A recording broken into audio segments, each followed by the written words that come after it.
Hello students, Divyashree physics class के अंदर आज हम स्टार्ट करेंगे हमारा नेक्स्ट लेक्चर काइनेमेटिक इक्वेशंस। अब जो ये काइनेमेटिक इक्वेशंस है इनको हम क्लास 9th के अंदर ग्राफिकल मेथड से स्टडी करके आ चुके हैं। सभी ने स्टडी की होगी क्लास 9th में, और अब क्लास 11th के अंदर हम इसका ग्राफिकल मेथड से डेरिवेशन और कैलकुलस मेथड से डेरिवेशन, दोनों तरह से डेरिवेशन को स्टडी करेंगे। ठीक है, तो स्टार्ट करें। हाँ, तो सबसे पहले जो काइनेमेटिक इक्वेशंस है उसका हम ग्राफिकल मेथड डिराइव करेंगे कि ग्राफ की हेल्प से हम इन इक्वेशंस को कैसे डिराइव कर सकते हैं। बट कौन सी इक्वेशंस? सबसे पहले इक्वेशंस तो देख लें। तो हमारे पास इक्वेशंस होती है, एक तो होती है v is equal to u plus AT, जिसको हम बोलते हैं फर्स्ट काइनेमेटिक इक्वेशंस, और सेकेंड होती है s is equal to ut plus half AT square. Third होती है v square minus u square is equal to twice of AS। एंड ये तीन इक्वेशन तो हम 9th क्लास में भी पढ़ चुके हैं। अब हमारे पास एक फोर्थ इक्वेशन और आगे नई वाली, और वो फोर्थ इक्वेशन क्या है? SN मतलब जब कभी ये बोल दिया जाए ना कि 4th सेकंड के अंदर बताओ उसने कितनी डिस्टेंस ट्रैवल की, या फिर 6th सेकंड के अंदर, मतलब कोई एक पर्टिकुलर सेकंड में बोल रहा है, तो उस टाइम पे हम कैसे कैलकुलेट करेंगे, कौन सी इक्वेशन यूज करेंगे? तो उसके लिए हम ये वाली इक्वेशन लेकर आ रहे हैं। तो SN is equal to U plus A/2 2n minus 1। यहाँ पे जो n है ये टाइम है, मतलब जैसे फर्स्ट, सेकंड, थर्ड और फोर्थ इक्वेशन, इस तरह से fourth time period, fourth second के अंदर बताओ कि कितनी डिस्टेंस ट्रैवल की है। तो इस तरह से ये जो n है nth टाइम पीरियड के लिए यूज किया गया। ठीक है, तो डिराइव करें इन चारों इक्वेशंस को। स्टार्ट करते हैं। सबसे फर्स्ट है हमारे पास ये वाली इक्वेशन, और मेथड कौन सा है? Graphical method. तो ग्राफिकल मेथड से देखते हैं। सबसे पहले तो हम ग्राफ बना लेते हैं। ये हो गया हमारा, ये वाली जो एक्सिस होगी स्पीड की, ये वाली एक्सिस होगी टाइम की। तो इसमें हमने क्या लिया है कि मान लो कोई भी बॉडी है, वो बॉडी कहीं दूर से आ रही है, मूव करती हुई आ रही है, लेकिन जो हमने अपनी ऑब्जर्वेशन स्टार्ट की वो यहाँ से स्टार्ट की। बट यहाँ पे जब वो बॉडी आई उस टाइम पर वो पहले से ही मोशन में थी ना, मतलब उसकी कुछ ना कुछ वेलोसिटी थी, स्पीड थी, जिससे वो चल के आ रही थी। तो इस टाइम पे जब हमने उसको ऑब्जर्व किया तो उस टाइम पे इसकी स्पीड कितनी थी? u। तो उसकी इनिशियल स्पीड u, जब हमने ऑब्जर्वेशन स्टार्ट की थी, मतलब जब तक टाइम पीरियड 0 था हमारे अकॉर्डिंग। ठीक है, ये ऑब्जर्वेशन वाला टाइम पीरियड, ना कि बॉडी मोशन में है वो वाला टाइम पीरियड, क्योंकि बॉडी तो मोशन में क्या पता कितने टाइम से, क्या अब तक कितने पीछे से वो चल के आ रही है मोशन में। ठीक है, तो यहाँ पे u हो गई उसकी इनिशियल स्पीड। उसके बाद हमने ऑब्जर्व करना स्टार्ट किया कि ये बॉडी यहाँ पे u स्पीड से है, फिर मूव करती करती करती यहाँ तक हमने देखा इस टाइम पीरियड तक। ठीक है, अब तक इसकी स्पीड हो गई v, मतलब इसकी स्पीड या तो बढ़ रही होगी या फिर घट रही होगी। हमने मान लिया कि इसकी स्पीड बढ़ रही है एक तरह से। तो कितने टाइम पीरियड में? मान लो हमने यहाँ तक ऑब्जर्वेशन देखिए, जब तक टाइम पीरियड हो गया t, तो इस टाइम पीरियड तक उसकी स्पीड कंटिन्यूसली बढ़ रही है, तो उसकी स्पीड बढ़ गई, मतलब यहाँ तक आ गई। अब यहाँ तक आ गई तो उसकी स्पीड यहाँ पे t टाइम पीरियड तक बढ़ी है ना, तो t टाइम पीरियड तक बढ़ा दो, और यहाँ तक उसकी स्पीड हो गई v। ठीक है, स्पीड कितनी हो गई? v। अब देखो, अब हमें डिराइव करना है कि इसको v की और u के अंदर, v और u में क्या रिलेशन है, v और u में क्या रिलेशन होगा ये कैलकुलेट करने के लिए। तो देखो, सबसे पहले हम लिख लेते हैं, यहाँ पे u क्या है? इनिशियल स्पीड v क्या है, फाइनल स्पीड, और t क्या है, टाइम इंटरवल। टाइम इंटरवल वो वाला टाइम जिसके अंदर हम बॉडी को ऑब्जर्व कर रही है, ठीक है। तो अब यहाँ पर देखो, इसके लिए सबसे पहले हम कुछ कंस्ट्रक्शंस करते। कंस्ट्रक्शन कौन सी वाली करेंगे कि सबसे पहले यूज से टाइम एक्सिस के अलोंग एक पैरेलल में लाइन ड्रॉ कर दो। कर दिया, इजी है, सिंपल।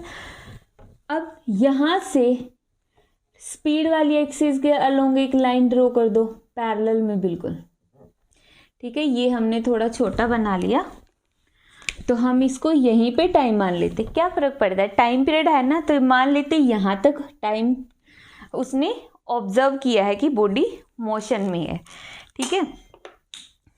अब इसको नाम दे दो, अपनी तरफ से कोई भी नाम दे दो कि यहाँ पे O है, यहाँ पे A है, यहाँ पे B है, ये पॉइंट C है और ये पॉइंट D है, ठीक है।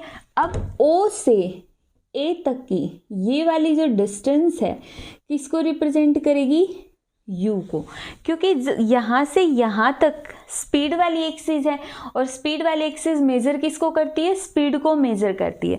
तो ये जो डिस्टेंस है या ये जो लाइन सेगमेंट है O से A तक किसके इक्वल है, U के इक्वल है।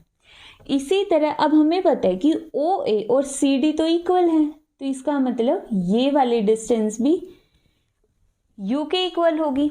अब यहाँ से यहाँ तक पूरी किसके इक्वल है, V के इक्वल। क्यों, क्योंकि यहाँ से यहाँ तक देखो, O से लेकर ओरिजिन से जहाँ तक हमने बॉडी को ऑब्जर्व किया उसकी स्पीड कितनी रही, V रही, ठीक है, क्लियर।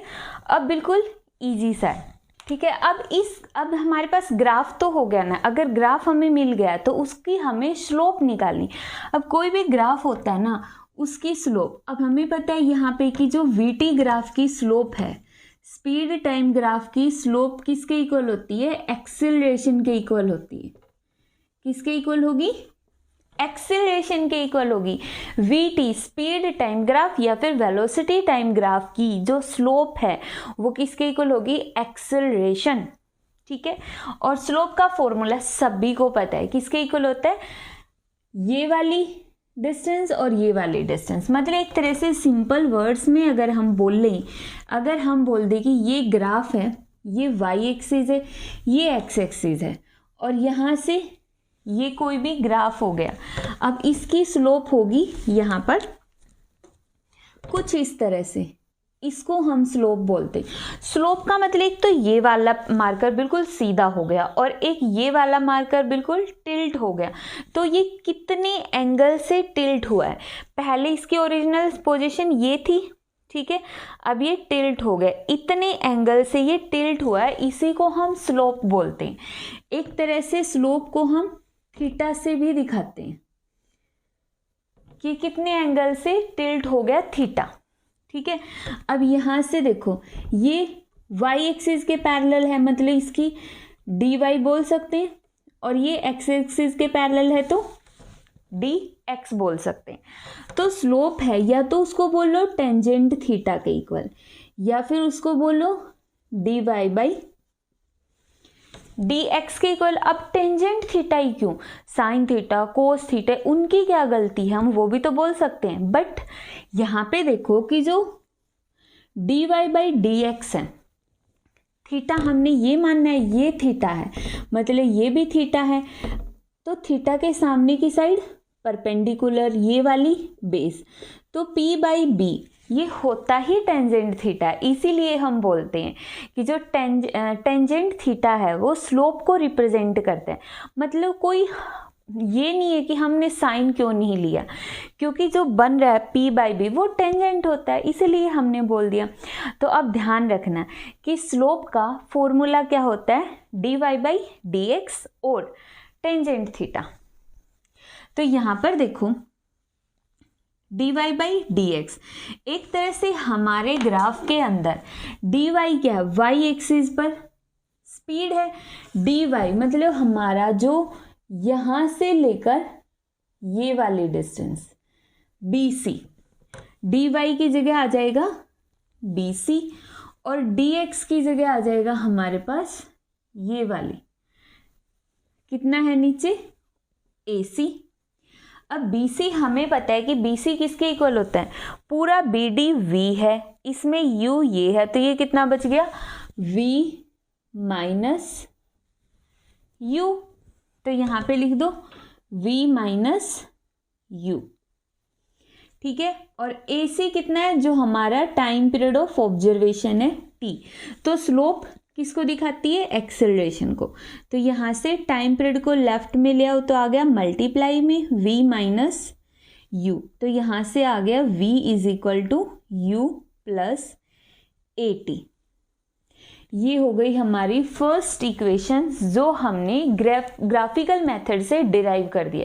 बिल्कुल इजी सा डेरिवेशन है ना, V is equal to U plus AT। Clear?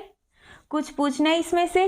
Simple derivation के लिए एक ही स्टेप याद रखना है कि जो स्लोप होती है स्पीड टाइम ग्राफ की वो होती है एक्सेलरेशन। अगर हमें ये बात पता है उसके बाद हम सारी वैल्यू पुट करेंगे और सॉल्व कर देंगे। क्लियर? अब हम देखते हैं इसका कैलकुलस मेथड।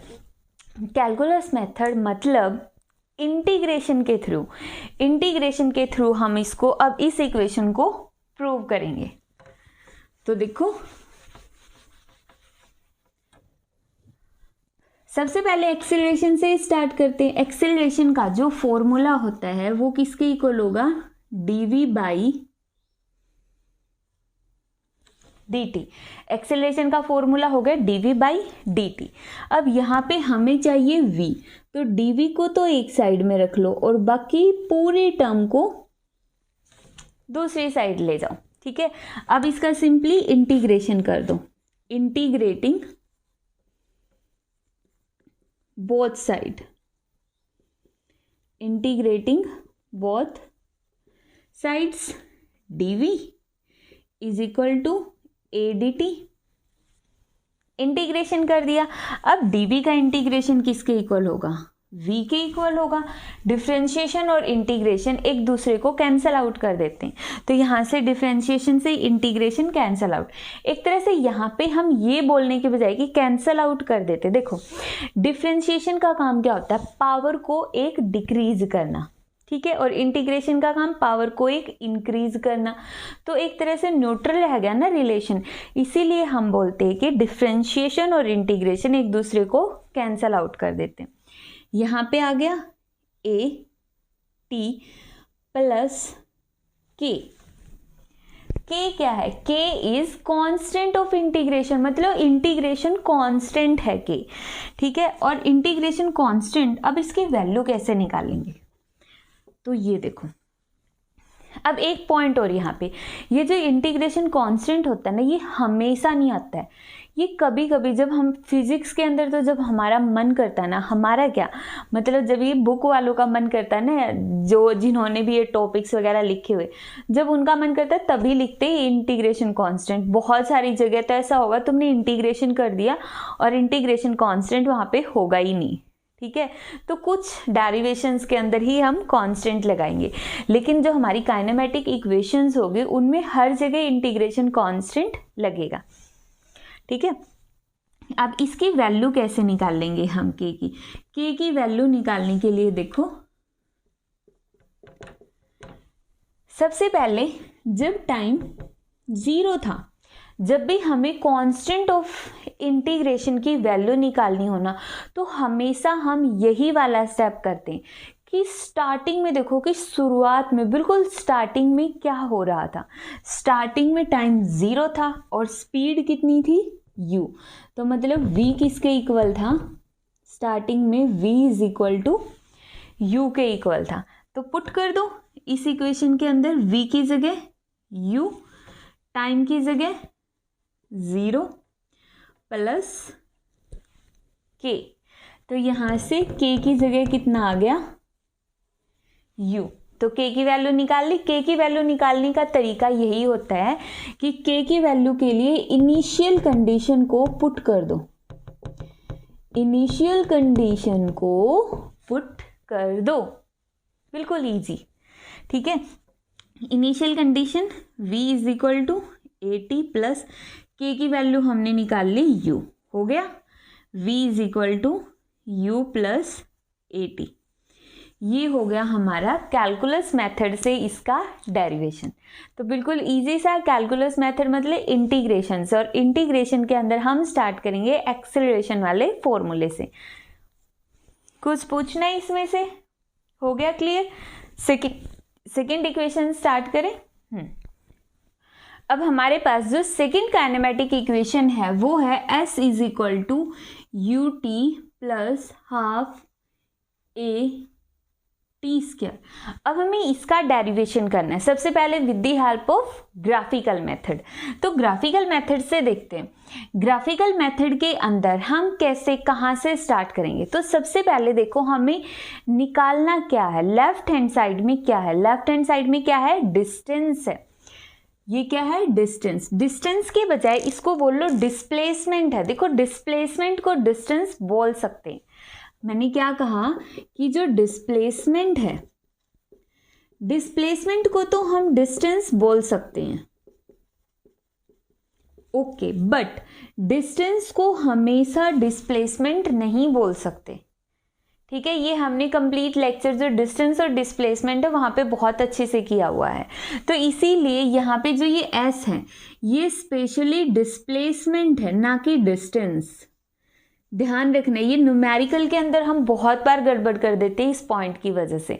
तो ध्यान रखना एस क्या है, डिस्प्लेसमेंट, डिस्प्लेसमेंट।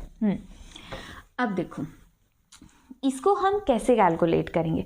सबसे पहले अगर मैं डायरेक्ट लिख दूं कि S is equal to area of trapezium OABD। तो बहुत सारे स्टूडेंट्स को तो जिनका मैथ में कुछ खासा इंटरेस्ट नहीं होता, उनको यही नहीं पता होगा कि अब ये ट्रेपीजियम क्या है, कहाँ से आ गया, और फिर उसका एरिया का फॉर्मूला क्या होगा। तो मतलब ना ट्रेपीजियम पता है ना एरिया का फॉर्मूला पता। उसके भी बाद जिनको ये भी पता है कि ट्रेपीजियम क्या होता है, उसका एरिया का फॉर्मूला क्या होता है, फिर कंफ्यूजन ये आएगी कि यहाँ पे हमने एरिया ही क्यों लिया है, कुछ और क्यों नहीं लिया, यहाँ पे हम स्लोप क्यों नहीं ले रहे हैं, है ना क्वेश्चन। तो यहाँ पे देखो सारे डाउट्स क्लियर करते हैं। सबसे पहले जो ट्रेपीजियम है वो होती है कुछ इस तरह की स्ट्रक्चर, मतलब दो पैरेलल लाइंस होंगी, इक्वल हो जरूरी नहीं है, हो भी सकती है ना भी हो, मतलब दो पैरेलल लाइंस हो, इक्वल या अनइक्वल। यहाँ पे हमारे पास अनइक्वल है, इसको हम ट्रेपीजियम बोलते हैं। मतलब दो साइड्स तो पैरेलल हों और बाकी बची हुई दो साइड्स पैरेलल हो ना हो कोई फर्क नहीं पड़ता, बट दो साइड्स पैरेलल होनी चाहिए। ठीक है, अब ये तो हो गई ट्रेपीजियम। तो हमारे पास यहाँ पे ट्रेपीजियम हो गई OABD। ठीक है, इसको हम अलग से मार्क करें तो ये देखो OABD,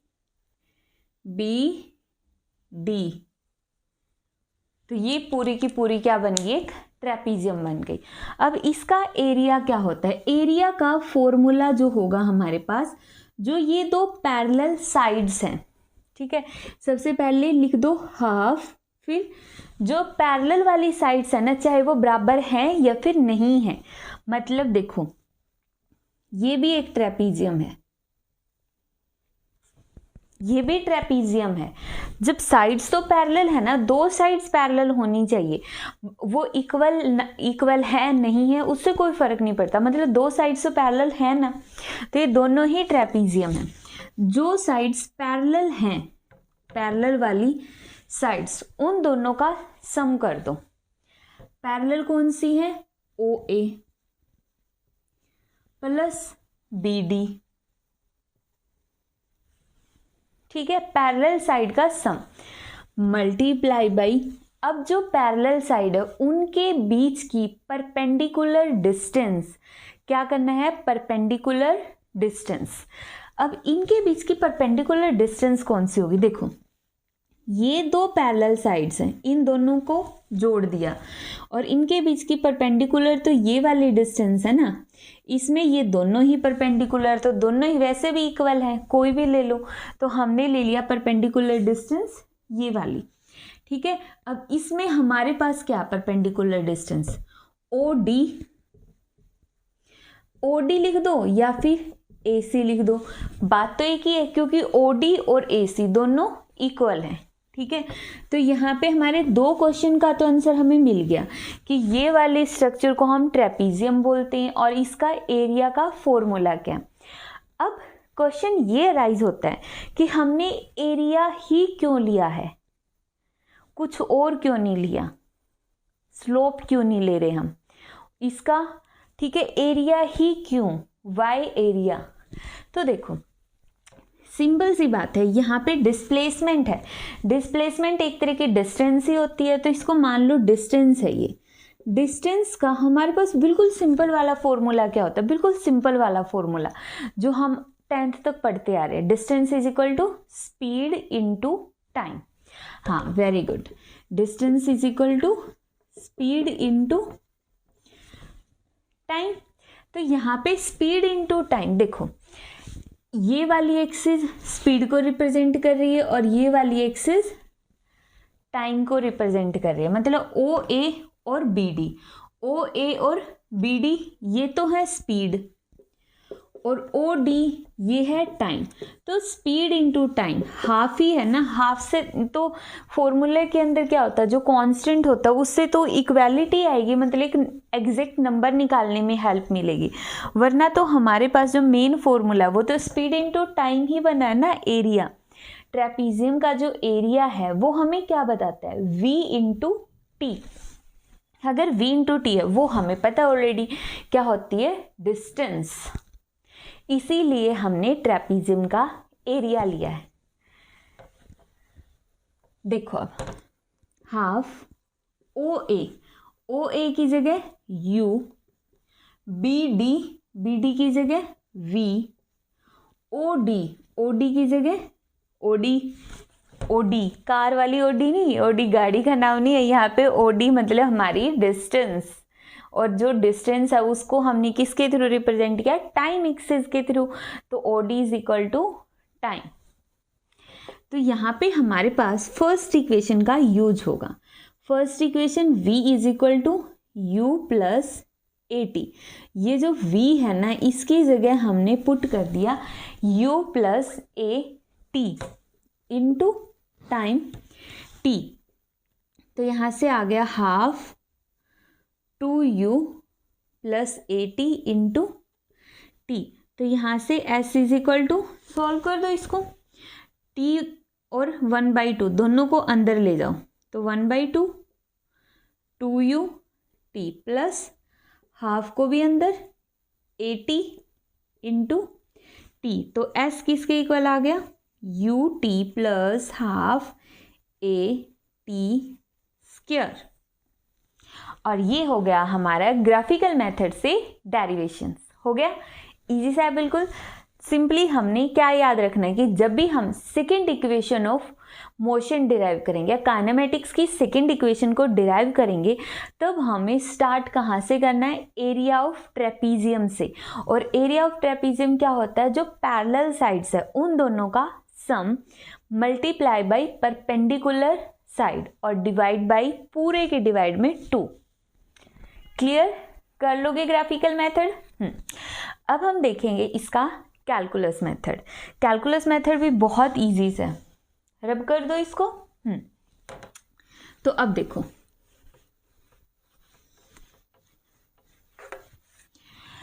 अब हमें निकालना है डिस्टेंस। जैसे फर्स्ट इक्वेशन थी उसके अंदर हमने निकालना था V, तो हमने स्टार्ट किया, तीन चीज़ें होती है, एक होती है x या फिर जिसको हम S बोलते हैं डिस्प्लेसमेंट, x से ही दिखा देते एक तरह, एक बार हम डिस्प्लेसमेंट को S से दिखा दो, फिर स्पीड होती है, फिर एक्सेलरेशन होता है, ठीक है। डिस्टेंस, स्पीड या वेलोसिटी बोल दो, फिर एक्सेलरेशन। अगर हमें वेलोसिटी निकालनी है तो एक्सेलरेशन से शुरू करो, यहाँ से शुरू करो। डिस्टेंस निकालनी है तो वेलोसिटी से शुरू करो। समझ आया है? ठीक है, मतलब अगर हमें वेलोसिटी निकालनी है तो कैलकुलस मेथड में एक्सीलरेशन से शुरू करो, यहाँ से शुरू करोगे तो इधर पहुंच जाएंगे। डिस्टेंस निकालनी है तो वेलोसिटी से शुरू करो, यहाँ पहुंच जाएंगे। अब इसके अंदर हमें निकालनी डिस्टेंस, तो v से शुरू करते हैं। v का फॉर्मूला क्या होगा हमारे पास, ds डिवाइड बाई dt।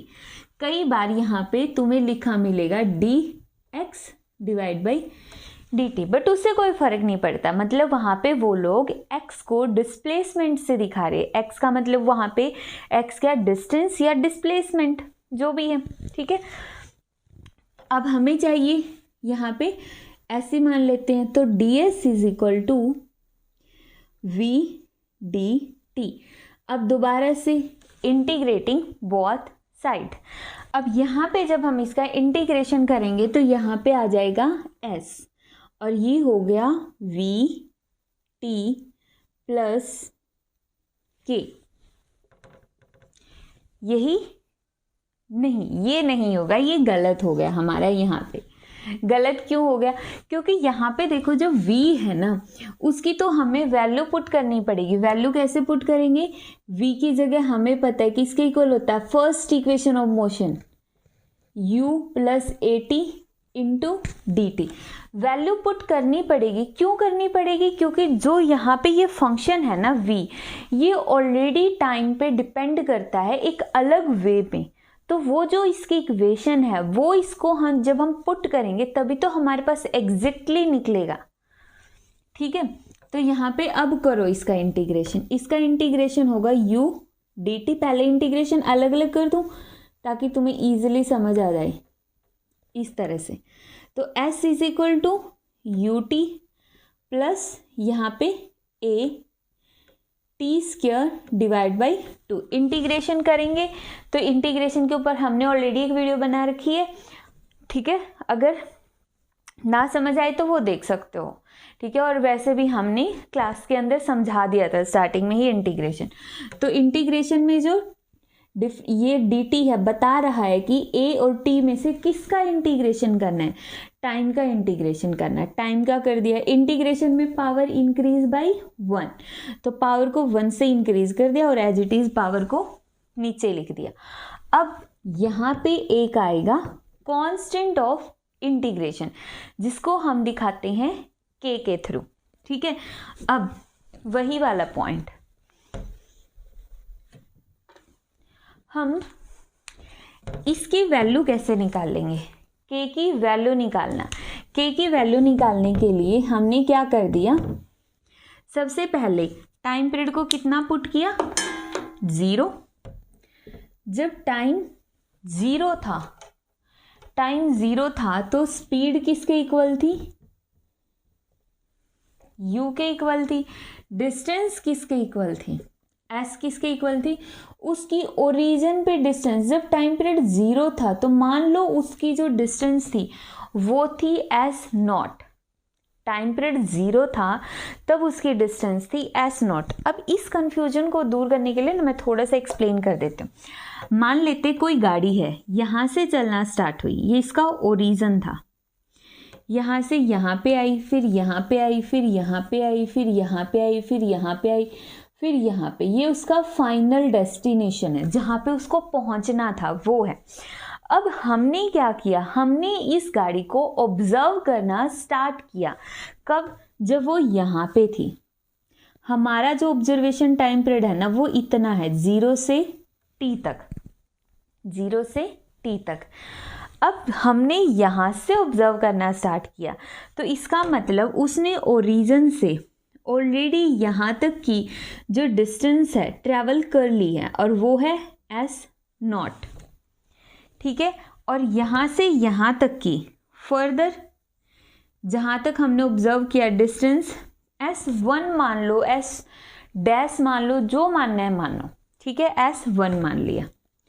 अब जब टाइम पीरियड 0 था, स्पीड उसकी u होगी और s किसके इक्वल है, s0 के इक्वल। ठीक है, अब पुट कर दो इस इक्वेशन के अंदर। हम ये सारा डाटा पुट करेंगे। s is equal to s naught u initial कितनी थी, जब टाइम पीरियड 0 था तो यहाँ पे इनिशियल स्पीड कितनी थी,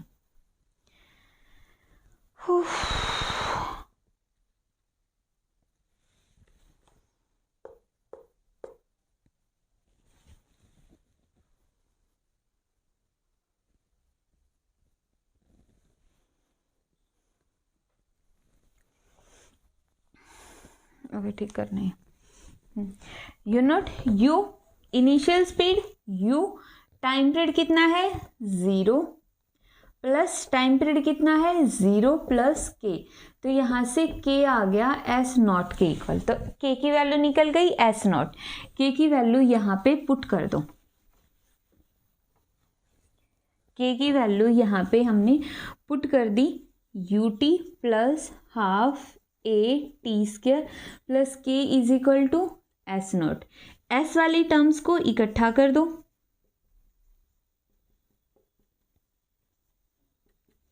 s माइनस एस नॉट। अब हमने अभी देखा था यहाँ पे कि s क्या था हमारे पास, s था हमारे ओरिजिन से लेकर जहाँ तक हमारी ऑब्जर्वेशन थी वो डिस्टेंस, और एस नॉट जहाँ पे हमने शुरू किया था वो वाली डिस्टेंस, कुछ ऐसे था ना, ओरिजिन ये और ये हमारा ऑब्जर्वेशन था, यहाँ तक एस नॉट और यहाँ पे एस था हमारे पास। ठीक है, अब यहाँ पे देखो इन दोनों को सब्ट्रैक्ट कर दो, क्योंकि एस क्या है पूरी डिस्टेंस, एस नॉट क्या है ये वाली डिस्टेंस, और हमारी ऑब्जर्वेशन की डिस्टेंस तो सिर्फ इतनी है, कैसे निकलेगी पूरी एस में से एस नॉट सब्ट्रैक्ट करके, तो मतलब फिर डिस्प्लेसमेंट ही होगी ना ये, तो इसीलिए हम इस इक्वेशन में बोलते हैं कि एस क्या है डिस्प्लेसमेंट है, डिस्टेंस नहीं है। तो यहाँ पे हो गया एस डैश बोल दो इसको, you t plus half a t square, हमारा डेरिवेशन कंप्लीट। बट अब कंफ्यूजन ये हो रही होगी ये एस डैश कैसे आ गया, इसमें तो एस था, तो इसके लिए स्टार्टिंग में तुम एस डैश मान लो, ताकि एस डैश अगर शुरू से एस डैश रखोगे इसको तो यहाँ पे फिर S dash minus S naught S आ जाएगा, तो इसमें कंफ्यूज होने की नीड नहीं है। तो हो गया जो हमारी काइनेमेटिक्स की सेकेंड इक्वेशन है उसका ग्राफिकल डेरिवेशन भी हो गया और कैलकुलस डेरिवेशन भी हो गया। अब हम देखेंगे हमारी थर्ड इक्वेशन। तो अब हमारे पास थर्ड काइनेमेटिक इक्वेशन है v square minus u square is equal to twice of a s. अब इस थर्ड काइनेमेटिक इक्वेशन को हमें कैलकुलस मेथड और ग्राफिकल मेथड दोनों से डिराइव करना है। ठीक है, तो स्टार्ट करते हैं सबसे पहले इसका ग्राफिकल मेथड। ग्राफ हमने ये देख लिया, तो इसके अंदर एस क्या होगी distance travelled by the particle during time interval T. Time interval T मतलब कोई भी पर्टिकुलर टाइम इंटरवल दे देंगे कि इतने टाइम इंटरवल के अंदर उसने कितनी डिस्टेंस ट्रेवल की है, तो उसके लिए हम किस तरह से डेरिवेशन करेंगे। ठीक है, तो इसके लिए हम स्टार्ट करते हैं, कहाँ से स्टार्ट करेंगे इसका डेरिवेशन, वही एस किसके इक्वल होगा, S is equal to area under VT graph. Area under VT graph मतलब कि area of trapezium O A B D. O यहां से शुरू होकर ओ ए से फिर गए बी से गए डी और डी से वापस ओ। जो ये वाली ट्रेपीजियम है इसका एरिया, अब हमने जैसे सेकंड इक्वेशन के अंदर देखा था कि ट्रेपीजियम का एरिया किसके इक्वल होता है, एरिया किसके इक्वल होगा, half of sum of parallel sides O A plus B D और multiply by their perpendicular distance. Perpendicular distance चाहे ए सी लिखो या फिर ओ डी लिखो। ओ ए कौन सी वेलोसिटी है u, बी डी कौन सी वेलोसिटी है v, ए सी क्या है टाइम इंटरवल t। ठीक है, यहाँ तक तो है बिल्कुल सेम। अब डिफरेंस कहाँ पे आएगा, तो इसमें डिफरेंस कहाँ पर आएगा, ये देखो इक्वेशन में कहीं पर भी तुम्हें क्या टाइम दिख रहा है? थर्ड इक्वेशन में टाइम तो है ही नहीं। अगर टाइम नहीं है तो मतलब हमें टाइम को रिप्लेस करना पड़ेगा। अब रिप्लेस किस चीज़ से करेंगे? हमारे पास इक्वेशन होती है v is equal to u plus a t, तो यहाँ से v minus u is equal to a t, v minus you divide by a is equal to t. तो यहाँ से टाइम की वैल्यू उठा के इस जगह पुट कर दो। टाइम की जगह हमने पुट कर दिया v minus you divide by A, बिल्कुल सिंपल। अब मल्टीप्लाई कर दो, हाफ ए को बाहर ले लो, v plus u v minus u क्या हो जाएगा? v square minus u square is equal to s। 2a को इस साइड ले जाओ, 2as is equal to v square minus u square, और ये आ गई हमारी इक्वेशन जो कि हमने ग्राफिकल मेथड से डिराइव किया। मीन्स ग्राफ की हेल्प से हमने इस इक्वेशन को डिराइव किया है। हो गया क्लियर? इजी सा ना बिल्कुल। अगर हमारे पास टाइम नहीं है तो टाइम को रिप्लेस कर दो, टाइम है तो वेलोसिटी यहाँ से डायरेक्ट v की वैल्यू पुट कर दो, इतना ही डिफरेंस है। पूछने हैं कुछ इसमें से? अब देखो इसका हम करते कैलकुलस मेथड।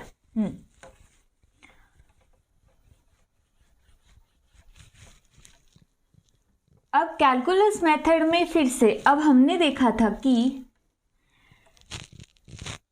हम स्टार्ट करते हैं, या तो हम एक्सेलरेशन से स्टार्ट करते हैं या हम वेलोसिटी से स्टार्ट करते हैं। अब इसके अंदर हम कहाँ से स्टार्ट करेंगे? इसमें तो वेलोसिटी दी हुई है, तो यहाँ पे हम एक्सेलरेशन से स्टार्ट करेंगे। एक्सेलरेशन का फॉर्मूला होगा dv बाई dt। फिर से वही वाली बात, अब टाइम यहाँ पे है ही नहीं तो टाइम का हम करेंगे क्या? टाइम को फिनिश कर दो, बिल्कुल हटा दो वहाँ से। टाइम को हटाने के लिए हम क्या करेंगे? यहाँ पे थोड़ा सा जुगाड़ करते हैं, dx से डिवाइड कर दो और dx से मल्टीप्लाई कर दो और इस टाइम को अलग लिख दो। मतलब dv और dt को सबसे पहले अलग अलग जगह पे लिख दो, फिर यहाँ पे dx से डिवाइड और dx से मल्टीप्लाई कर दो। अब ऐसा तो हम कर सकते हैं क्योंकि dx से dx कैंसिल, हमारे पास वही वाली इक्वेशन बन गई। तो अब देखो acceleration is equal to dv by dx by dt क्या होता है? वेलोसिटी। तो यहाँ से dx को इस साइड ले जाओ, a dx is equal to v dv, a dx is equal to v dv। तो अब यहाँ से देखो इसका हमें क्या करना है? Integrating both sides, integrating both sides, दोनों साइड में हमें इंटीग्रेशन करना, बिल्कुल सिंपल इंटीग्रेशन कर दो। ठीक है, इंटीग्रेशन करने के बाद क्या आएगा? सबसे पहले जो v वाली टर्म है, v वाली टर्म लेफ्ट में है तो इसको लेफ्ट में इंटीग्रेट करो, एक्सेलरेशन वाली टर्म राइट में है तो इसको राइट में इंटीग्रेट करो। ठीक है, अब देखो v dv का कितना आ जाएगा? v square by 2। इंटीग्रेशन के अंदर हम सीख चुके हैं v dv का इंटीग्रेशन क्या आएगा? v square by 2। a dx का कितना आएगा? a। एक्सेलरेशन तो कांस्टेंट है, अब इंटीग्रेशन किसका होगा? dx का होगा, तो इंटीग्रेशन किसके इक्वल आ जाएगा? x plus integration constant k। अब आ गया वही वाला कांस्टेंट ऑफ इंटीग्रेशन। इसकी वैल्यू हम कैसे फाइंड आउट करते हैं? k की वैल्यू कैसे फाइंड आउट करेंगे? इनिशियल कंडीशंस का यूज करके। इनिशियल कंडीशंस कौन सी? तो देखो यहाँ पे इस इक्वेशन से ही हमें पता चलेगा कि इनिशियल कंडीशन कौन सी है। यहाँ पर k की वैल्यू निकालने के लिए डिस्टेंस है और वेलोसिटी है। इनिशियल डिस्टेंस कितनी हो सकती है? 0। जो x है इनिशियल 0, तो उस टाइम पे वेलोसिटी कितनी होगी? u क्या है? उसकी इनिशियल वेलोसिटी। अरे यहाँ पे हम ये बोलना चाहते हैं कि जब गाड़ी चल ही नहीं रही है, मतलब जब गाड़ी घर से निकली है, घर से तो उसकी ओरिजिन हो गया, तो ओरिजिनल पोजीशन 0, ओरिजिन पे तो 0 ही होगी ना डिस्टेंस। उसके बाद जब वो गाड़ी किसी न किसी स्पीड से जाएगी तो उसकी कुछ न कुछ स्पीड तो होगी जिसको हमने u बोल दिया। तो इसीलिए हमें पता कैसे चलेगा कहाँ पे क्या रखना है, इस इक्वेशन से पता चलेगा। यहाँ पे देखो क्या चीज़ें हैं और कौन सी चीज़ चेंज हो रही है, डिस्टेंस चेंज हो रही है, स्पीड चेंज हो रही है, तो दोनों को पुट कर दो। यहाँ पे पुट करो इस इक्वेशन के अंदर, क्या आएगा, v की जगह u स्क्वायर बाई 2, x की जगह 0 प्लस k, तो k किसके इक्वल आ गए, u स्क्वायर बाई 2। k की वैल्यू को अब इस इक्वेशन के अंदर हम पुट कर देंगे तो कितना आ जाएगा, v square by 2 is equal to ax, k की जगह u स्क्वायर बाई 2। सिंपल। अब देखो इसको सॉल्व करो, इस इक्वेशन को v square by 2 minus u square by 2 is equal to twice of is equal to a x as it is. ठीक है, इस टर्म को हम जब हम लेफ्ट साइड में लेकर जाएंगे टर्म किसकी हो जाएगी, नेगेटिव में, और ये वाली टर्म एज इट इज। अब 2 एलसीएम ले लो, v square minus u square is equal to twice of a x। x की जगह हम s भी बोल सकते हैं, क्यों, क्योंकि यहाँ पे हमने डिस्टेंस को किससे रिप्रेजेंट किया है, s से रिप्रेजेंट किया है, तो इसीलिए हमने रिप्लेस कर दिया 2as। और ये हो गया हमारा कैलकुलस मेथड से थर्ड इक्वेशन ऑफ मोशन का डेरिवेशन। इसमें कुछ प्रॉब्लम है तो पूछो। ओके, तो हमारे पास फोर्थ काइनेमेटिक इक्वेशन है s nth is equal to u plus a by 2n minus 1। तो सबसे इम्पॉर्टेंट पॉइंट यहाँ पे ये जो n वर्ड है ये रिप्रेजेंट करता है टाइम को, मतलब यहाँ पे हम t की बजाय क्या यूज कर रहे हैं, n। तो ध्यान रखना, अपने माइंड में ये बात बैठा लो कि n का मतलब कोई नंबर नहीं है 1 2 3 4 5 6 की तरह। यहाँ पे n का मतलब है टाइम, n का मतलब क्या है, टाइम। मतलब एक तरह से अगर कोई तुमसे पूछता है कि n की यूनिट क्या होगी, तो n की यूनिट क्या होगी, सेकंड। क्यों, क्योंकि n यहाँ पे टाइम है। क्लियर हो गया याद ये पॉइंट कि n का मतलब यहाँ पे टाइम है। तो s nth लिखा है, nth का मतलब क्या है, यहाँ पे nth का मतलब है कि हम कौन सी सेकंड के अंदर टाइम डिस्टेंस ऑब्जर्व कर रहे हैं। फॉर एग्जाम्पल कि कोई भी गाड़ी है, उसने चलना स्टार्ट कर दिया, शुरू से चलना स्टार्ट किया, 1 सेकंड चली, 2 सेकंड चली, ठीक है, 1 सेकंड में वो यहाँ से ओरिजिन से चलना स्टार्ट किया उसने, 1 सेकंड में वो यहाँ आ गई, 2 सेकंड में वो यहाँ पहुँच गई, 3 सेकंड में यहाँ पहुँच गई, 4 सेकंड में यहाँ पहुँच गए। तो यहाँ पे हमने बोला कि 4th सेकंड में उसने जो डिस्टेंस ट्रैवल की है ना वो ये होगी, ना कि वो ओरिजिन से पूरी डिस्टेंस बताएगी। अब थर्ड इक्वेशन और fourth equation, sorry second equation और फोर्थ इक्वेशन, सेकंड क्या थी, s is equal to u t plus half a t square, और हमारी ये वाली इक्वेशन है u plus a by 2n minus 1। देखो इसमें भी लेफ्ट साइड में s है और इसमें भी s है। डिफरेंस क्या है, यहाँ पे डिफरेंस ये है कि ये जो s है ये तो टोटल बताएगा, टोटल 4 सेकंड में पूरी डिस्टेंस बताएगा ओरिजिन से, और s nth का मतलब ये सिर्फ 4th सेकंड में बताएगा। अगर हम टाइम ले रहे हैं दोनों ही इक्वेशंस के अंदर 4, तो ये बताएगा सिर्फ 4th सेकंड में कितनी डिस्टेंस ट्रैवल की है, और ये बताएगा शुरू से लेकर 4 सेकंड तक ये पूरी डिस्टेंस कितनी ट्रैवल की है। तो डिफरेंस समझ आया। अब हमें इसका डेरिवेशन करना है। तो इसके डेरिवेशन के लिए सबसे पहले हम देखेंगे कि हमने 2 टाइम पीरियड ले लिया। अब हमने बोला है कि nth का मतलब क्या होगा, हमें नहीं पता कितना होगा, वो 10th सेकंड हो सकता है, 11th सेकंड हो सकता है, 5th सेकंड हो सकता है, 6 हो सकता है, हमें भी नहीं पता, रेंडमली कोई भी टाइम पीरियड हो सकता है। तो यहाँ पे मान लो कि nth पोजीशन पार्टिकल की यहाँ पर है और उसकी जो स्पीड है वो होगी vn। ठीक है, यहाँ पे टाइम पीरियड कितना था इसका, टाइम पीरियड हो गया यहाँ तक n सेकेंड। क्लियर। उसके बाद उससे थोड़ा सा पहले 1 सेकेंड पहले आ जाओ। 1 सेकेंड पहले मान लो वो बॉडी ही यहाँ थी, P मान लो इसको P, वो बॉडी यहाँ थी और यहाँ पे उसकी वेलोसिटी थी vn-1। कितने टाइम पीरियड पे, n-1। फॉर एग्जाम्पल n की वैल्यू 6 है, 6 सेकेंड, तो ये हो गया 5th सेकेंड में, कि 5th सेकेंड में, तो मतलब 1 सेकेंड, जस्ट 1 सेकेंड पहले उसकी वेलोसिटी कितनी होगी, vn-1 होगी। तो यहाँ पे हमने डिस्टेंस ट्रैवल का फॉर्मूला लेना है। डिस्टेंस ट्रैवल का फॉर्मूला हम निकालेंगे कैसे, इसके अंदर भी सिंपली जो हम करते आए हैं, एस nth किसके इक्वल होगा, area of trapezium, area of trapezium. अब ट्रेपीजियम कौन सी होगी यहाँ पे, ट्रेपीजियम तो हमारे पास ये वाली होगी ना, इसको भी कोई पॉइंट दे दो, क्यों,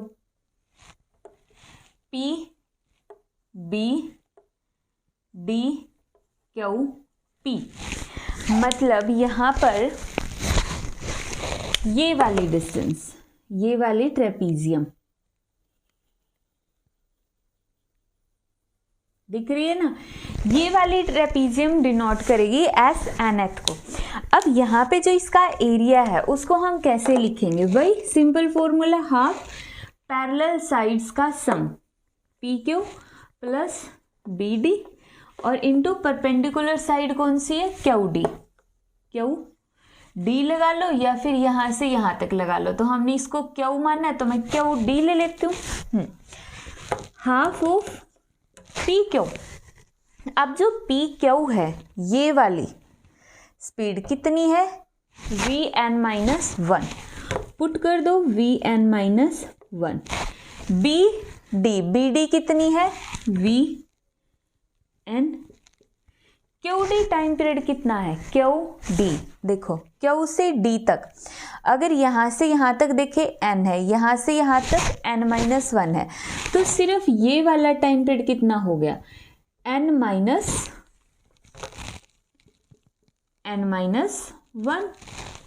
मतलब हम बोले कि ये टाइम पीरियड कितना है, ऑब्वियसली अगर ये 6th सेकेंड है, ये 5th सेकेंड है, तो सिर्फ इनके बीच में कितने का डिफरेंस है, 1 सेकेंड का। कैसे पता चला, फाइनल टाइम में से इनिशियल टाइम सब्ट्रैक्ट कर दो। ठीक है, अब देखो यहाँ से हाफ vn-1 प्लस vn और यहाँ से सॉल्व करेंगे तो आ गया 1, तो ये आ गया s nth सेकेंड। अब आगे क्या करेंगे, फर्स्ट इक्वेशन ऑफ मोशन का यूज करो, जो हमारी फर्स्ट इक्वेशन थी ना उसको यूज करते हैं। क्या थी, v is to u plus at, बिल्कुल सिंपल। तो v की जगह सबसे पहले पुट करो, टाइम पीरियड कितना है, n-1। जब हमारे पास इनिशियल तो u रहेगी, एक्सेलरेशन भी a रहेगा, टाइम पीरियड कितना होगा, n-1, वेलोसिटी कितनी है n-1 में, vn-1। सिमिलरली टाइम पीरियड को कितना पुट कर दो, n। जब टाइम को हम इस इक्वेशन के अंदर ही कितना पुट करेंगे, n, तो u प्लस a, टाइम की जगह n, तो वेलोसिटी हो जाएगी vn। अब यहाँ से देखो vn-1 और vn की वैल्यू उठाओ और इस इक्वेशन में पुट कर दो, half vn-1 u plus a n-a, put कर दिया। अब vn की value u plus a and simple. अब इसको सॉल्व कर दो, half u 2u an 2an और माइनस a आ गया s nth। ठीक है।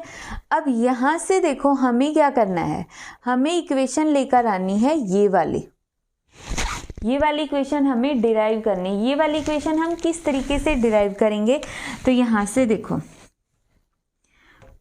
हाफ को अंदर ले जाओ, हाफ को जब अंदर लेकर जाएंगे तो कितना आएगा, u, सिंपल u बच गया, प्लस यहाँ से क्या चीज़ कॉमन निकल रही है, हमें निकालना है a कॉमन, तो अंदर कितना बच गया 2n-1 और ये 2 एज इट इज, और ये किसके इक्वल आ गया, s nth आ गया। सिंपल, इस तरह से हम फोर्थ इक्वेशन को भी डिराइव कर सकते हैं। तो ये थी हमारी काइनेमेटिक इक्वेशंस, जो चारों की चारों काइनेमेटिक इक्वेशंस है उनका डेरिवेशन।